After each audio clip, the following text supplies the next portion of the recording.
पूजा करताना जर शिंक आली तर भगवंता अपसगुन सांगतोय, तेच वेळ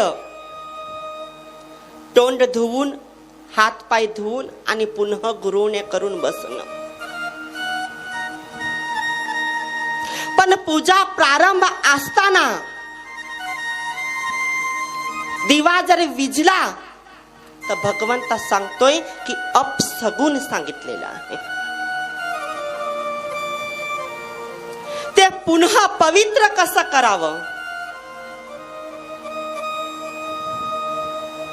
तर गोमित्र आणि दूध पूर्ण घर शिपडून घेवावं.